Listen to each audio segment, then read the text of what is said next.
खुद को ताकतवर बनाने में लगा दी। लेकिन उसके फादर, जो कि धरती के सबसे ताकतवर आदमी है, हमेशा से उसे कमजोर समझते हैं और उसकी मॉम को मारने का फैसला करते हैं। तब से बाकी अब 18 साल का है और धरती के सबसे ताकतवर लोगों को चुनौती दे रहा है ताकि उसे अपने फादर के खिलाफ लड़ने का मौका मिले। कहानी की शुरुआत होती है रोमिना नाम के छोटे लड़के से, जो हाई स्कूल में जाकर वहाँ के ताकतवर स्टूडेंट को चुनौती देता है। अब कुछ घंटों बाद रोमिना अपने अपोनेंट का इंतजार करता है और बाकी वहाँ उसके सामने आता है। रोमिना के हाथ में एक चाकू है और वो सोचता है बाकी दिखने में कमजोर है, ये ताकतवर स्टूडेंट नहीं हो सकता। बाकी अपनी जैकेट उतारता है और अपनी लड़ाई के पोस्ट में खड़ा होता है। बाकी की मसल्स देखने के बाद रोमिना को एहसास होता है उसने गलती कर दी है। वो डर के मारे कांपने लगता है और उम्मीद करता है बाकी उस पे नरमी दिखाएगा, लेकिन बाकी हमेशा अपनी पूरी ताकत से हमला करने के लिए तैयार रहता है। वो तेजी से हवा में गायब होता है और जोर का थप्पड़ रोमिना के बट पर मारता है, जिससे वो उड़ते हुए नदी में जाकर गिरता है।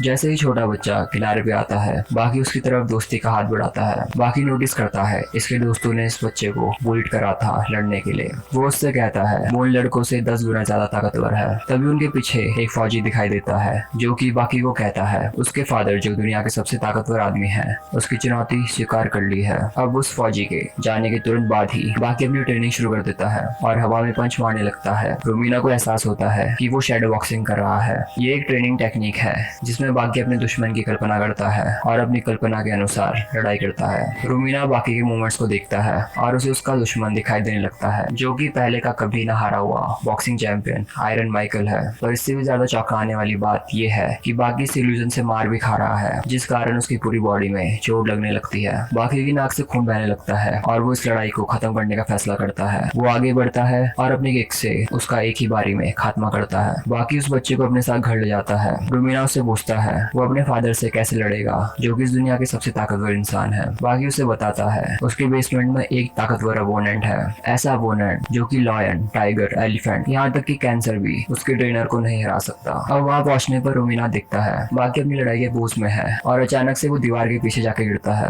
अब वो टेबल के पास जाता है और देखता है बाकी का अपोनेंट एक प्रेइंग मैंटिस है। उसे ये समझ नहीं आता कैसे एक छोटा सा इंसेक्ट एक खतरनाक अपोनेंट हो सकता है। बाकी उसे समझाता है 180 किलो का टाइगर अपने वजन का 4 गुना उठा सकता है, लेकिन इंसेक्ट्स उनके वजन से 100 गुना ज्यादा मजबूत है। प्रेइंग मैंटिस इस दुनिया में आसानी से कुछ भी कुचल सकता है अगर वो इंसानों के आकार जितना होता। बाकी अपनी शैडो बॉक्सिंग टेक्निक का यूज करके एक 90 किलो का प्रेइंग मैंटिस क्रिएट करता है। पहले भी उसने यही किक यूज करी थी, पर वो पीछे की तरफ पुश होता है। वो चौंक जाता है और मुश्किल से ही उस हमले पे रिएक्ट कर पाता है। वो फिर से किक मारने की कोशिश करता है, पर इंसेक्ट उसकी किक को रोक देता है और उसे दीवार की तरफ फेंकते हुए तोड़ता है। जैसे जैसे लड़ाई आगे बढ़ती है, रोमिना को उस इंसेक्ट का बड़ा आकार दिखाई देने लगता है। वो देखता है बाकी उसके हमले को डॉज करते हुए उसकी गर्दन पे किक मारता है, पर इससे इंसेक्ट को कोई नुकसान नहीं होता और वो दोबारा से उसे फेंकते हुए छत को तोड़ता है। वो फिर से खड़ा होता है और इंसेक्ट की गर्दन को चोक करने की कोशिश करता है, पर वो किसी तरह अपने को छुड़ा लेता है। बाकी उसको जकड़ के उसके मूवमेंट्स को रोकने की कोशिश करता है, पर फिर से वो टेबल की तरफ उड़ते हुए उसे तोड़ता है, जिस कारण उसका खून बहने लगता है। उसे एहसास होता है इस इंसेक्ट की ना तो कोई कमजोरी है और ना ही कोई ब्लाइंड स्पॉट, तो क्या उसे अपनी जान बचा के भागना चाहिए।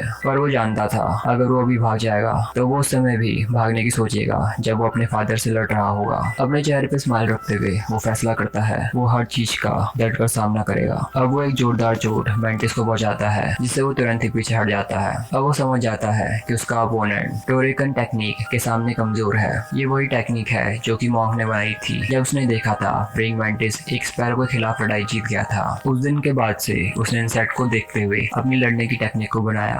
अब इस तरीके का यूज करके बाकी उस इंसेक्ट पे हावी होना शुरू होता है। अब उस पे कई सारे घातक हमले करके वो उसे पीछे की तरफ फेंकता है। वो उसके लड़ने के तरीकों को अपनाकर एक नए लेवल की स्ट्रेंथ पाता है। इंसेक्ट अब उससे डर कर बचने लगता है। बाकी को एहसास होता है अब मैंटिस उसका अपोनेंट नहीं है और वो लड़ना बंद कर देता है। अब बाकी को एक ताकतवर अपोनेंट की जरूरत थी ताकि वो ट्रेन हो सके अपने फादर के खिलाफ, इसलिए वो अमेरिका जाके प्रेसिडेंट को किडनैप करता है ताकि उसको जेल भेजा जाए जहाँ उसे सबसे ताकतवर क्रिमिनल्स मिले। अब अरेस्ट होने के बाद बाकी को एरिजोना स्टेट की जेल में भेजा जाता है, जहाँ वो जेल के डायरेक्टर से मिलकर वहाँ के सबसे ताकतवर आदमी अनचेंड से मिलवाने को कहता है। डायरेक्टर उसकी बात मानता है और बाकी उससे मिलने जेल की तरफ जाता है। वो नोटिस करता है हर तरफ टाइट सिक्योरिटी है। अब वो अनचेंड के सेल में पहुंचता है, पर वो चौंक जाता है ये देखकर कि उसका कमरा 5 स्टार होटल जैसा है। बाकी उसे चुनौती देता है, पर अनचेंड मना कर देता है। वो कहता है अगले हफ्ते वो दूसरे सबसे ताकतवर इंसान से लड़ने वाला है और अगर वो उससे लड़ना चाहता है तो उसे सबसे पहले दूसरा सबसे ताकतवर फाइटर तरह बनना होगा। बाकी उसकी बातों को अनसुना करके एक पंच उसके मुंह पे मारता है, लेकिन अनचेन का मुंह बिल्कुल भी नहीं हिलता। अब उसे उसके सेल में ले जाया जाता है, जहाँ वो असली के आयरन माइकल से मिलता है। आयरन उसे बताता है कि वो जेल के टॉप 10 में भी नहीं आता है, और खुलासा करता है वो रैंक के लिए लड़ाई इसलिए नहीं करता क्योंकि सब यहाँ पे इतने ताकतवर हैं कि वो अपनी जान न गवा दे। अब अगली सुबह वो नंबर 2 से मिलता है, जुन गुवेवारू, जिसको जेल के गार्ड से स्पेशल ट्रीटमेंट मिल रहा था। वो उसकी हर हरकत को नजरअंदाज कर रहे थे और उसे दूसरे कैदियों से अलग नाश्ता मिल रहा था। अब एक आदमी जुन को चैलेंज करता है, वो दोनों लड़ाई के लिए जिम में जाते हैं, लेकिन जुन तुरंत ही उसे सुमो में हरा देता है, जो कि उसके अपोनेंट की खासियत थी। इसके बाद बाकी जुन से बात करने जाता है, लेकिन गार्ड उसे रोकता है और उस पर डंडे से वार करता है, जिसके बाद उसे अकेले काल कोठरी में बंद किया जाता है। अब एक बूढ़ा कैदी बाकी के लिए छुपके से खाना लेके आता है, क्योंकि उसके दोनों अंगूठे पीठ के पीछे हथकड़ी से बंधे थे। अब वो उसे खाना खिलाता है और जुन के पास्ट के बारे में बताता है, जिससे बाकी को पता चलता है कि वो भी अनचेन से लड़ना चाहता है। तभी अचानक से वहाँ एक गार्ड अंदर आता है, वो उस बूढ़े आदमी को बाकी से बात करने के लिए मारता है। बाकी उसे धमकाता है। अब गार्ड बाकी को मारने की कोशिश करता है, पर वो उसे एक जोर की किक मारते हुए दूर फेंकता है और कहता है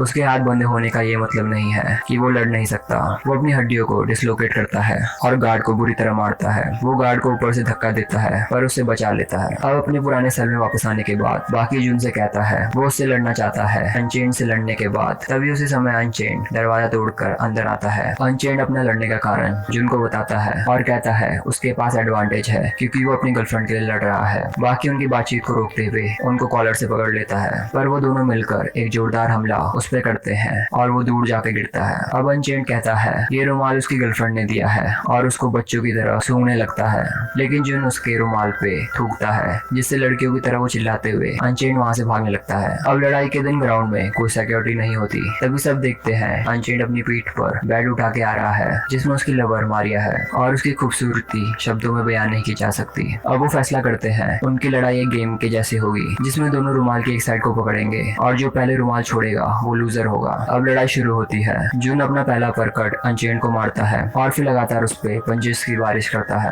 अनचेन बस गिरने ही वाला था, इसके बावजूद भी उसने रुमाल को अपनी उंगलियों से पकड़ के रखा था। सिर्फ अपने थंब और छोटी उंगली की स्ट्रेंथ से वो वापस से खड़ा हो जाता है। अब दोनों के बीच जबरदस्त लड़ाई चलती है, पर ये देख के बाकी बोर हो जाता है। वो सीधा जाके मारिया के बगल में सो जाता है। अब अनचेन की नजर वहां जाती है, वो पूरी ताकत से जुन को पंच मारता है और वो उड़ते हुए दीवार में जा गिरता है। जुन वापस से कमबैक करता है और अनचेन को पीटना शुरू करता है, पर वो उसे उठा के जमीन पर पटक देता है। जुन फैसला करता है वो हार नहीं मानेगा और फिर अनचेन की तरफ आगे बढ़ते हुए कहता है